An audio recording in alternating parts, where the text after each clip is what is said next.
A very gracious welcome to the enlightened youth of this country. मैं Anam Ahmed from the platform of Pencil Box Education आप सभी का स्वागत करती हूँ द हिंदू न्यूज़पेपर एनालिसिस में. आज है 14th August 2018. So what are we waiting for? Here we go. So this is a little brief introduction about who I am, where do I come from. So I've done my graduation and masters from in psychology from Delhi University. Have all kind of experiences in online and offline teaching. Have also been a part of Vajiram and Ravi's initiative for psychology optional courses. Have also made my own individual course at studyiq.com for people who are opting for psychology optional to write their UPSC mains and also state services exam. And also genuine people are so cordially invited to kinda inspect upon the course that I've made, and all those links are down in the description below, which you are required to keep a tap on. So this will remain the pattern of our discussion, starting with an amazing inspiring quote and ending on a map practice question. So this is the quote that we have for us today. It is given by a very famous writer. I mean, he's the person, he's the man, he's the famous personality in the field of literature. He has also won Nobel Prize for Literature, and unfortunately the world is actually in grief, I mean, because he died a very unfortunate death, and he was of an Indian descent, but he was residing in United Kingdom. And he died at the age of 80s or 90s. So that's what I mean. He was old and ailing, but yeah, the world is in shock, because of course when personalities like them die, they leave a very huge void. I mean, it's really difficult to fill that space which is created. So he has also written beautiful books and articles and journals, which whenever you have time in life, you should definitely go through. So he is inspiring us with this amazing quote: "The only lies for which we are truly punished are those we tell ourselves." I mean, this is so true, of high relevance in our day-to-day lives as well. That I mean, the lies that you have for others is a different thing. I mean, I want to fabricate my personality. I want to fabricate my own life. I don't want the darker side to come into the light for other people's scrutiny. But yeah, the lies which you have actually kept aside for yourself are the most dangerous ones, because this will actually destroy your personal development, the scope for development which you would feel that is required in the situation. Because for that you need to know your darker sides, you need to be very much aware of your negatives, you need to be aware of your weaknesses. If you have like I mean, completely fabricated it, completely decorated it with all sort of lies that I do not have anything inside me which I need to change, or which I need to speculate upon, or which I need to really work upon. So these are the lies which are the most harmful ones, because you want to portray something else to the world. That's fine enough, but you need to be aware of your own self. I must tell you that there are people residing in the world today, they hardly know their complete self. They fail to understand their own self,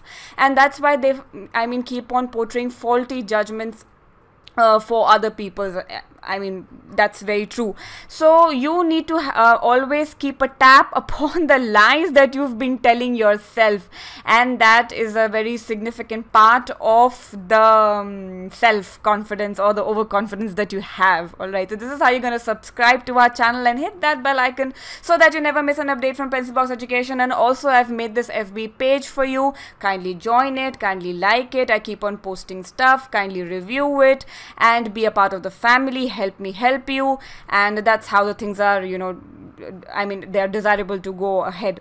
And also, I've made a Telegram group for your convenience. I keep on posting important announcements or some good articles that I keep, you know, if I come across ever while reading, while going through. So I keep on sharing a lot of links. I keep on sharing a lot of images. Also, PDF links will be available only on Telegram, because you also understand my plight that if I keep on adding links down in the description below, we will have a long list of links, so it's really hard to maintain. So I'll be putting it on in a Telegram, which you are required to see and then download and print. And I'm always advising you to have a hard copy of this and bind it in a very beautiful manner, and maintain your own monthly magazine of all the newspapers articles which we've been like discussing so far. So also edit it with a lot of background analysis questions that I've been telling you, even if you are not commenting it down on in the comment section. All right, so let us see what do we have for us today. A couple of good editorials to speculate upon. The first one is actually talking about the unfortunate flooding condition which the state of Kerala is actually reeling under. So we have witnessed the centre's assistance to the state government of Kerala at a very larger extent in the term of monetary assessment, or NDRF team is deployed there, or the Navy personnel are working in the rehabilitation and relief work there, and also Idukki Dam is very much in news. So we'll be like focusing some of the facts which are required for our examinations. So here is the Huff and E-Puff. It is talking about the recent ban which a lot of state governments are thinking to put on e-cigarettes use and sale and production because of the increasing usage in the society, and I mean it is getting popular in the youth per se. So article writer is talking about the benefits and the negatives of these bans, so we'll be focusing upon it as well. This article is talking about this article is actually written by ex-RBI governor, and now this is your background analysis question.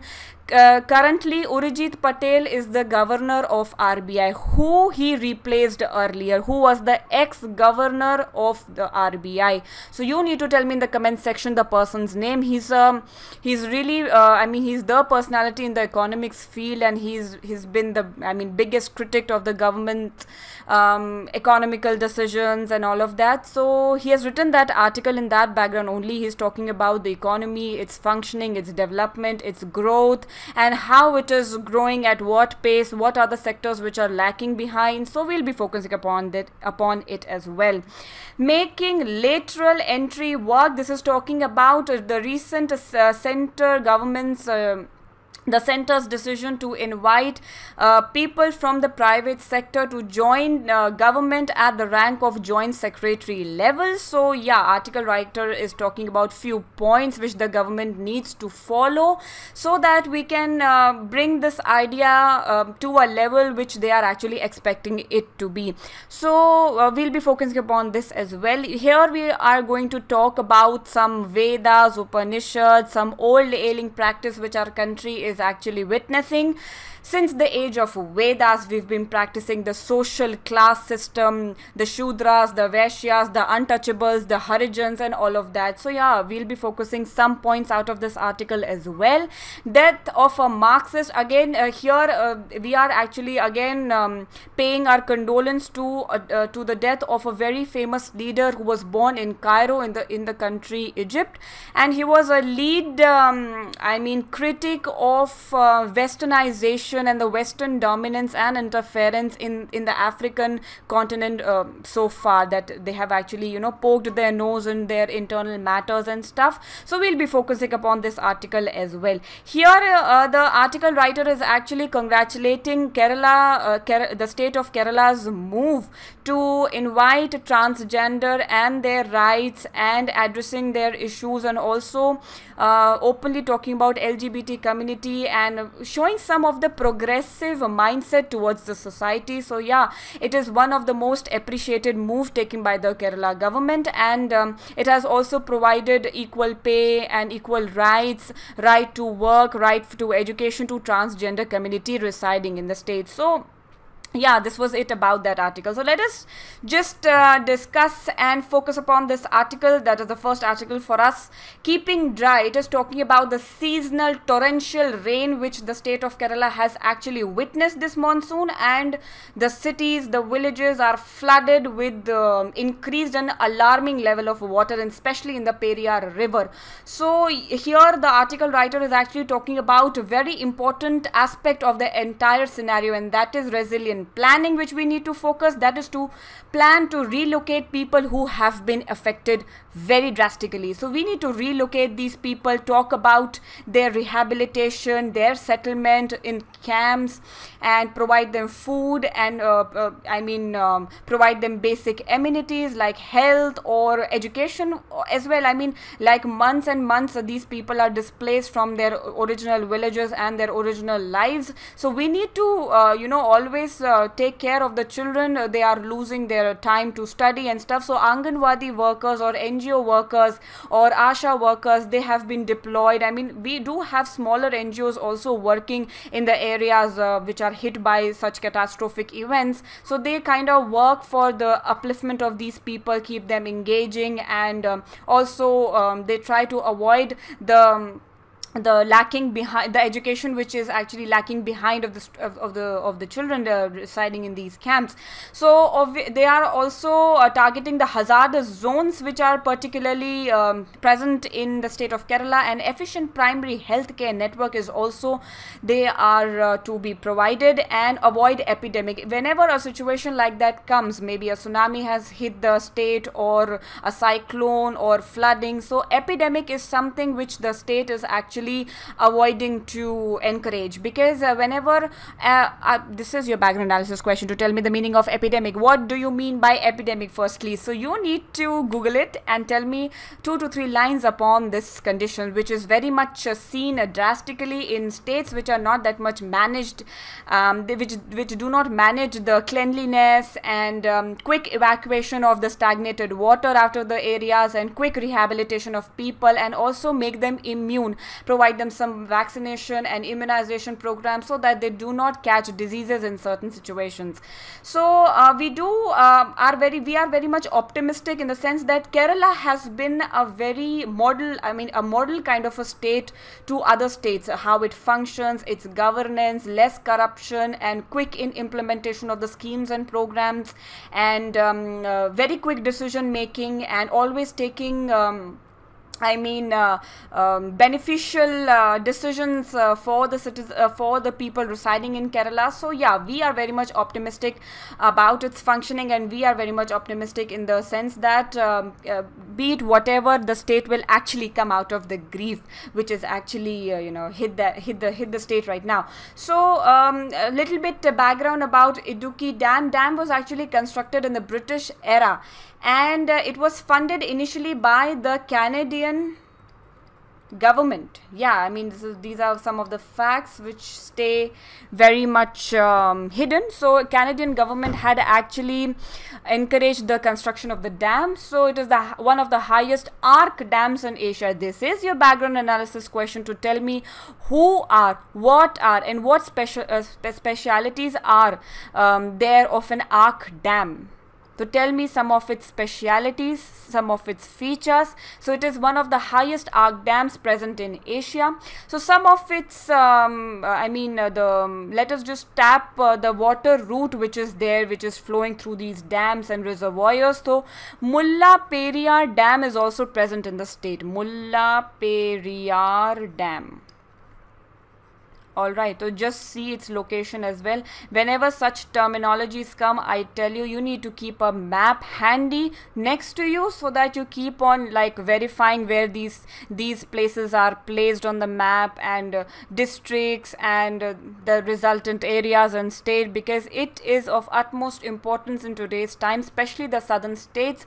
They stay the most important and the most speculated regions for the UPSC people. So yeah, Mullaperiyar Dam is one such dam you need to locate on a physical or political map of India. It's of your choice. So Mullaperiyar Dam was built in the year of 1895. It was the first dam on Periyar River. All right. So water is actually diverted and channelized out of this dam towards Vaigai Basin. This is also one of the river, Vaigai Basin, and out of this Vaigai Basin, the river is actually flowing towards the Idukki Dam, which is actually a combination of three, which is formed by 3 dams. Number 1 is the Idukki Arc Dam, and the second one is Cheruthoni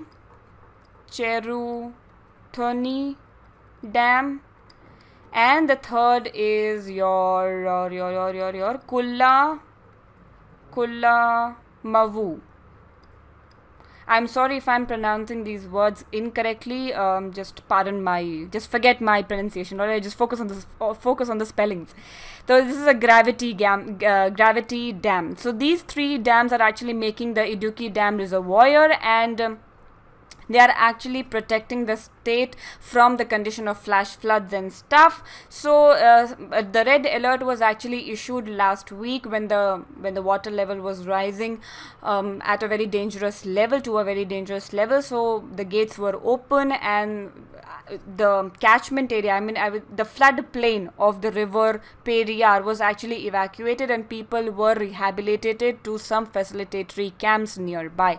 So that's how the entire scene is actually there. So some of the background analysis question apart from the saddening news is for you. The first one, you have to locate Mulla Periyar Dam, second Vaigai River, and third Periyar River, where it is flowing, from where it is originating, Periyar River, Idukki dam's location, and also locate these three dams. So these are some of the math practice questions that you should keep on simultaneously doing, because where the flood came, where the flood didn't come, and where the situation was worst, how many people died, which were the worst hit areas and districts, these are not the facts we need to actually focus upon. We need to do the background analysis from which the questions are likely to come. For example, on the river or the dam or the location. These are the areas you need to focus upon. So just do your background analysis question, and I can assure you that you can do your preparation in a total form. Huff and E-Puff, the article is actually focusing upon the recent ban of e-cigarettes, which the NCT government is actually thinking to propose, and also joining states like Karnataka and Maharashtra.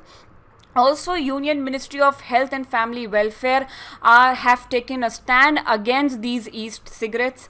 Also, a lot of researchers, article writers, and socialist people, they have actually claimed that e-cigarettes are safer than the combustible cigarettes, which are very widely and very easily present in the markets, and they are actually flooded. They have actually flooded the markets very much. So it is because they heat a liquid to generate nicotine containing aerosol instead of burning tobacco, so they do not produce the toxic tar. So e-cigarettes are immune of tobacco and tar and carbon monoxide, which they do not release on lighting them.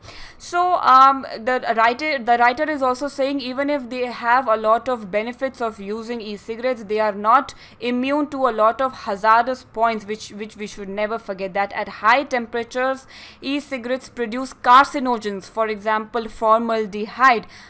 That is a different case, that these carcinogens which are produced out of e-cigarette is at a very lower level than if we compare it with a regular combustible cigarette, but still we cannot ignore the health hazard which is associated with its use. So the article writer is actually telling us that switching from the combustible commonly used cigarettes to the usage of e-cigarette is something which is appreciable. You are switching on to an option which is less harmful to your body, and simultaneously you can advise, you can have plans devised for yourself to decrease your addiction towards cigarettes. So whenever a de-addiction program is conducted for leaving or facilitating anyone to give up smoking, so we always suggest that the person starts taking e-cigarettes, then start reducing its dosage. So completely banning it off the markets, whereas you have markets offering the normal cigarettes, is a very, very questionable move, the article writer is saying. So you need to regulate the sale and usage and stuff, but not completely ban ban it out of the markets, because this actually helps the person in de-addiction process, because we cannot just completely stop a certain things. Even for drug de-addiction, you cannot stop giving the particular kind of drug the person is addicted to, because we need to decrease the amount simultaneously, because the withdrawal symptoms are so high, the withdrawal symptoms are so negative on the person's body, because you have been so much accustomed to taking that harmful stuff. Your body has actually developed adaptation and being habitual towards taking that stuff. So we need to decrease its amount very, very religiously and very, very gradually. So that's how e-cigarettes have actually proved of utmost importance in de-addiction process. So completely banning it out of the market is I mean, a questionable move, the article writer is actually saying. So some information about e-cigarettes, how it actually works. So e-cigarettes have been the alternative method of consuming nicotine, which is the addicting stuff that is like the smoker gets addicted to the nicotine feel which the person gets after smoking it. So it is the alternative method of consuming nicotine, and also it contains no tobacco, and one doesn't need to flame it or light it like that. So it is powered with a battery device that converts the liquid nicotine it has to a vapor which the person inhales and enjoys the whole situation like that. So it is not releasing carbon monoxide, which is really, really harmful, and also tar, which is not being produced after you smoke a e-cigarette. And it was invented by a Chinese pharmacist named Horn Lake, whatever you may take this name as. So he was the person who had invented this to replace the market flooded with combustible cigarettes filled with tobacco and tar and the nicotine it produces, along with the carbon monoxide which is produced. It is one of the pollutant in the environment as well. So passive smoking is also one such issue we are trying to address very, very much, because whenever you smoke in public, you are actually producing that heavy smoke out of your cigarette, which has been inhaled by the person sitting next to you. So he is also smoking the cigarette, even if not directly but indirectly. So it also affects the health of the other person sitting next to you. So that's why many cities, many pubs, many restaurants are actually banning the use of cigarettes in public, and lot of disclaimers and lot of precautionary messages are also given to the public, to the crowd, that even if you have this very awful habit of using cigarettes, you are requested not to actually light a cigarette in public, whereas you are also responsible for other people's health who are around you. So here the next article is actually talking about growth may pick up but concerns remain. We do not have to ignore the concerns which is actually eating the economy so far. So here article writer, who is the ex-governor of RBI, you are required to tell me the name in the comment section. So overall rainfall deficit was 3% this year, and as of July 25th, this number is something which we can ignore, because the numbers, the statistics are pretty much higher every year. So this time I can say monsoons were pretty okayish. So we have the 11 meteorological divisions out of the 36, they were deficient of the rainfall that they received. Also the writer is actually telling us that public expenditure is something which we are expecting to see a big rise in that, because of the coming elections. This is the year which is the last year of the serving government of India, and elections are elections are approaching in 2019, the mega Lok Sabha election. So yeah, this year will be pretty good when it comes to public expenditure or service sector or agricultural sector. So yeah, the growth is like, because everything is like associated with elections, the false promises, the vote banks, the luring of citizens, then encouraging your party and supporting your party and its manifestos and all of that. So that's what the article writer is actually focusing focusing upon. So data for the Index of Industrial Production, IIP, for the first quarter is out. So it is actually talking about the GST and its implementation. In the previous lectures, we've actually noticed that the tax revenue collection by the government has been low, especially for the center, not for the states that much, but for the center, the revenue collection has been low when it comes to taxation. So the economy is still like understanding the entire new system and trying to register themselves in GST and stuff. So it will take some time for the sector to actually get stable. So the growth rate 2018-19 is actually expected to be near this figure.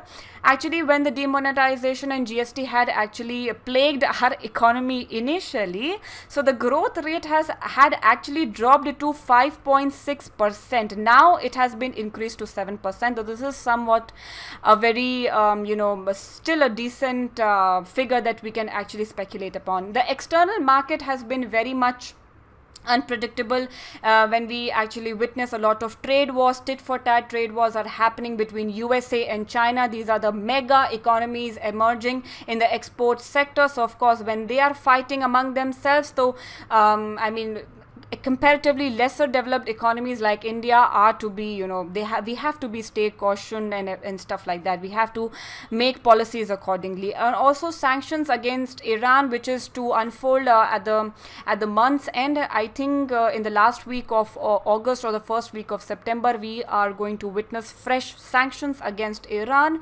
put forward by USA, who has actually escaped the Iran nuclear deal, and P5+1 countries have been reduced to P4+1 countries. So yeah, we do should be prepared. We should be prepared of the increased crude oil prices, because Iran has been one of the biggest energy partners to India. So yeah, we need to make plans and strategies accordingly. We cannot ignore these hurdles and issues surfacing recently. So current account deficit is also as low as 6% of the GDP. It rose to 1.9% of GDP in the year 2017 to 18. So this 2016 to 17 was still a pretty fair year. 0.6% was the figure, but in 2017-18 the figure rose to 1.9. Now you are required to tell me, what do you mean by current account deficit as a part of your background analysis question. This stays in news so much, and it has been asked by UPSC thrice at least in prelims. So you need to tell me in the comment section down below.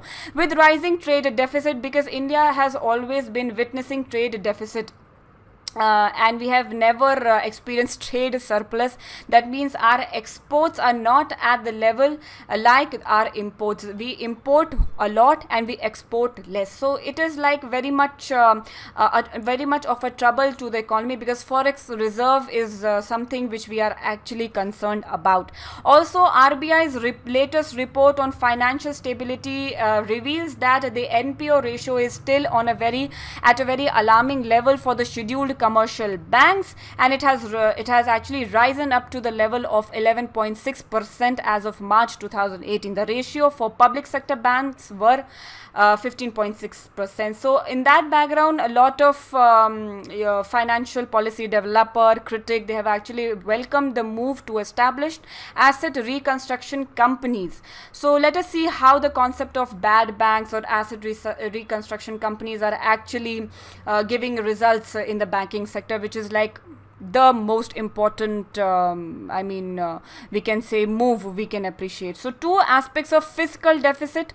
Fiscal deficit is when the expenditure is like the exceeded than the revenue of the government. So it is like your pocket money was 100, your mother gave you 100 rupees, but you tend to kharcho 500 rupees by taking loans and udhari and the accounts which you have in different shops and stuff. So you've actually you had your expenditure which was far above than what you actually earned out of the pocket money that you had. So that's how the entire government is also functioning in India. Fiscal deficit is one of the concern. which always prevails. So the two important aspects of fiscal deficit is implementation of GST and the low revenue collection that we've already discussed, and also the higher MSPs which the government has actually announced pre-monsoon time, in the pre-monsoon time. So this has actually added to the government's bill and deficit bill, and this will further encourage the deficit and the gap and stuff. So MSP is like that maximum selling price. The government actually provides assurance to the farmer. So the market price, if it actually shoots down below a certain limit, so the gap between the market price and the MSP, that gap is actually paid by the government, so that the farmers are not at loss. So all of that is actually it is paid by the government. It is paid by the government only. So yeah, it adds to the government's bill. So the next article is talking about making lateral entry work. So this is actually talking about the center's move. They are actually inviting executives to apply for certain, actually it is one of the highest positions in government, that is at the level of joint secretary post, which is enjoyed by a senior IS officer in ministries. So they are actually inviting fresh leadership in the governance. They want to invite more creative people and fresh blood into the system, and they want to have innovative policies, plans, and implementation which the government wants to witness. So we are inviting famous personalities from the private sector to work in the government sector, and just give them a right direction and a new direction to take decisions about stuff. So target, yahan par the article writer is actually talking about three important stuff. Target the talent you need actually. So you need to make your plans and policies before starting the recruitment of these eminent personalities from private sector, and that is, you need to target the right talent you need. So you need to be focusing upon the qualities that you need in the person. The second is establish the objective criteria, the skills, the qualities, the experiences you are actually aiming to have, and when they do, there is no guarantee that the requirements agreed to are the ones that are actually needed to be successful. So you need to make your plans and be sure of your policies initially. Less is more. Here the article writer is actually talking about one-on-one interview, which can actually give you better results when you have a greater number of people sitting in an interview panel, because on one-on-one interview you have like one person hitting questions on the candidate, and then the attention is not getting diverted, and focused questions are there. Structured interview is actually taking place. So less is always more. So that's what the article writer is talking about. Candidates' character, integrity, and moral compass is something you need to actually focus upon. So India's lateral entry program has the potential to introduce new thinking, new expertise into key ministries. So this is a very inviting, appreciated move if implemented at a very greater level with less corrupt mindset. This can actually unfold greater opportunities to India to function. How to move a mountain? This article writer is actually talking about that it has been 7 decades after independence, but still the society has not evolved up to the level which a greater leader of our country like Mahatma Gandhi or B.R. Ambedkar, these people had actually dreamt of a future India. So we have not actually achieved those targets, achieved that dream of these leaders, but we can say that we have a progressive society. That's not something which is to be denied, but still we are very much behind in providing equal rights, in providing equal treatment, and the mindset of the society is still very much narrow when it comes to discrimination against the minority section, the minority religion, or SC/ST caste in our country. So Kudiyatam is that complex form of Sanskrit theatre practiced very efficiently in Kerala. Kerala state का ये बहुत ही famous Sanskrit theatre है which the population enjoy. So this was actually staged at the 17th World Sanskrit Conference in Vancouver. Where is this place present? You need to tell me in the comment section down below. Google about it, all right.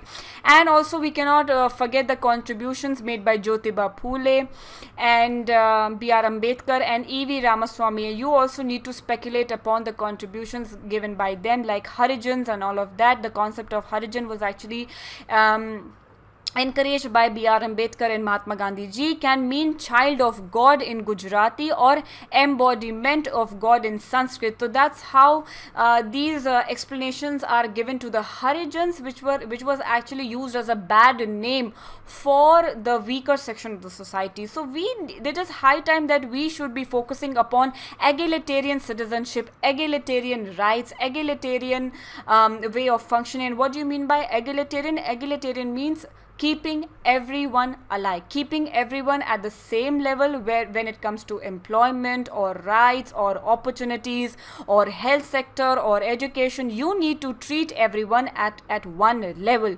So when will the country experience that era wherein we will not have the class system prevailing or the level system prevailing or the dominance of the majority upon minority or Brahmins having their own ego towards SC and ST communities and all of that? When our country will actually witness its complete egalitarian citizenship practiced in real life. Also, Vedas, Manusmriti and Upanishads have been talking about the class and the caste system which our country has been witnessing since the time of Vedas.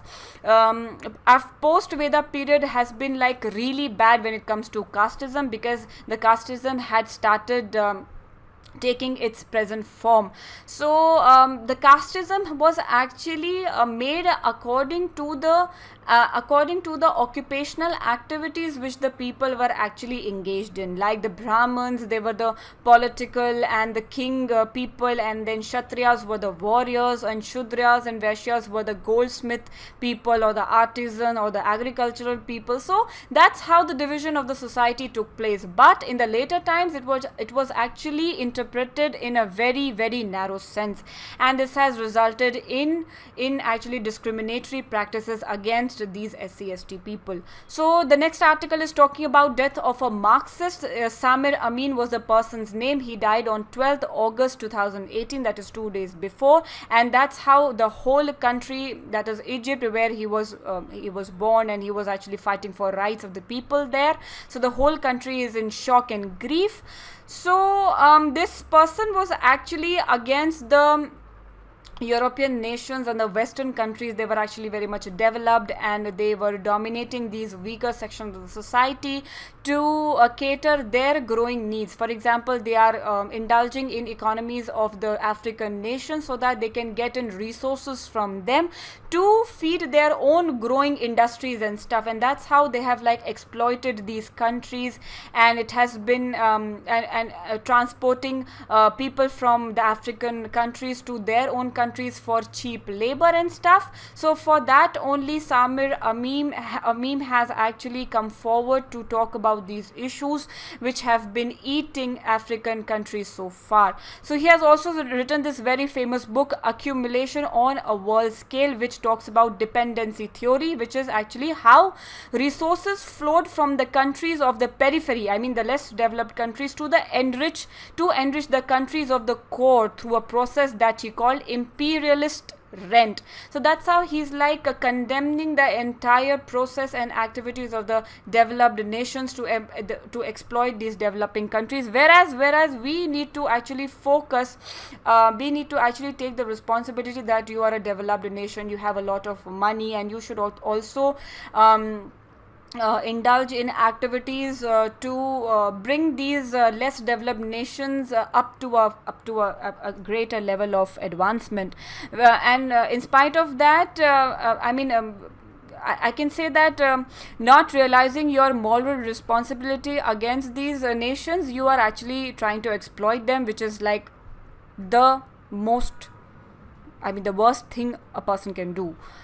So using your power, using your advancement, using your technological development advancement, you are trying to eat these nations up to feed your own economies. So this is something for which this nobleman has actually been fighting for. So he was actually talking upon the philosophies of Marxism and Lenin. These are the socialist philosophies which had emerged after the World War. So you need to read a little upon these philosophies as well. Yeah.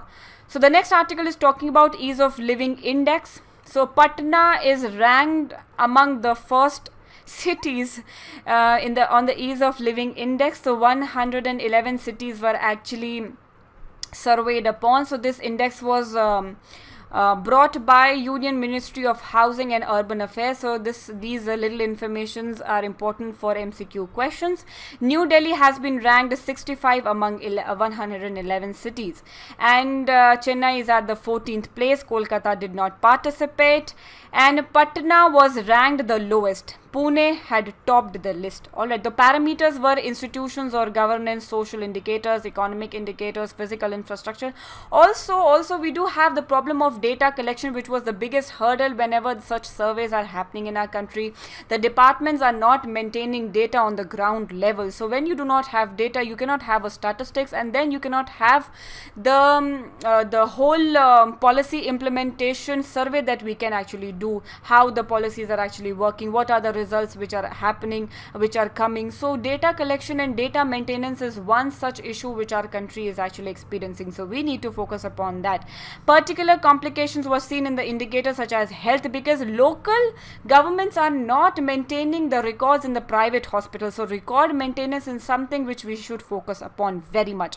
If cities are not to provide the data, how are they actually, to devise a plan and stuff? When you do not know the ground realities in the form of some statistic and stuff, then how are you actually required to make plans and policies in the state and in the district? So vocabulary words for you today: inundating, overwhelm someone with things or people to be dealt with; deluge, a severe flood; colossus, a person or thing of enormous size, importance or ability, a very renowned person; protagonist, an advocate or champion of a particular cause or idea; humongous, huge and enormous; vociferously, in a loud and forceful manner. This is your map practice question for the day. Our continent is Asia. Turkmenistan is one of the Central Asian countries we are focusing upon. Caspian Sea is something you need to locate. Again, a UPSC, SSC or state services favorite area to ask questions from. Ashgabat is its capital. Locate it effectively.